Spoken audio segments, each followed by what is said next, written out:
Miranda Wells is a nurse living in a small town. She is about to become a surgical nurse and is buying a new house. Her friend sets her up on a blind date with a man named Kevin. She is very close with her father Mitchell, and she tells him everything about her life. While in dinner with her father, she saves a guy who was choking. On the day of the date, while she's still getting ready, Miranda finds someone outside her porch, whom she assumes is Kevin, and invites him in. She offers him lemonade and goes into her bedroom to finish dressing. When she comes out of her room, she sees he is blocking the door. Beginning to feel uneasy, she asks him to leave and come back later for their date. He refuses, and walks to the door and locks it. He then attacks and rapes her. I don't want to hurt you, okay? Later he is seen running away from the house as someone else comes to the door and knocks. The door is slightly open and the man, Kevin, comes in calling out for Miranda. He finds her in the kitchen and calls the police.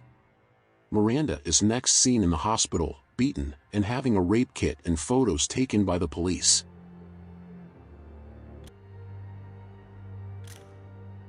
The police ask if she had ever seen the man before, and she says that, actually, she had. They promptly go and arrest the rapist, William Finn. Miranda tries to carry on with her life normally. Her real estate agent tells her that they can't sell her house now as no one wants to buy a house where someone was just raped.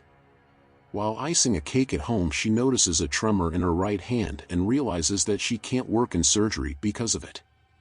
She decides to write a letter to William in prison. Miranda's letter to William keeps being returned to sender.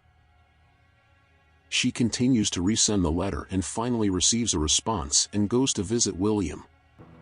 I don't think anybody wants to be me. He apologizes repeatedly for what he did to her, and she begins to visit him regularly. They become friendly and flirt with each other during her visits. While in prison, William has also been abusing his cellmate without the knowledge of the officers and is eventually released on parole.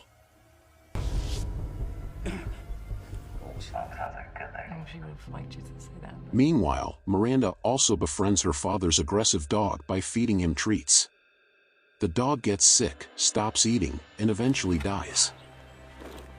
When he is released, William sends Miranda flowers and makes plans to visit her. When he arrives at her home, she puts him to work fixing up the porch of her house.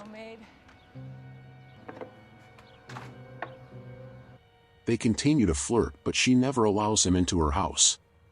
When William goes to the hardware store where Mitchell works, Mitchell realizes who he is and charges over to Miranda's house to warn her he is out of prison. When he realizes William has been to the house, they have an argument. I need him to fix it. Okay, that's what I need. One day after working on the porch, William says he is not feeling well and begs to be allowed in to use the bathroom. Miranda reluctantly agrees, and upon entering the house he collapses. When he wakes up, he finds himself strapped to a bed in the basement. She admits to poisoning him with antifreeze in his lemonade. Miranda tells him that she also poisoned her father's dog and allowed her mother to die. He then passes out again as she rolls over a surgical tray. Over the next few hours she operates, and when he wakes up, leads him to believe she has amputated his left hand, taunting him with a fake one and asking what matters to him. It is later revealed that she actually castrated him. The film ends with Miranda visiting her father, stating that William will not be coming around anymore. Please subscribe for more movie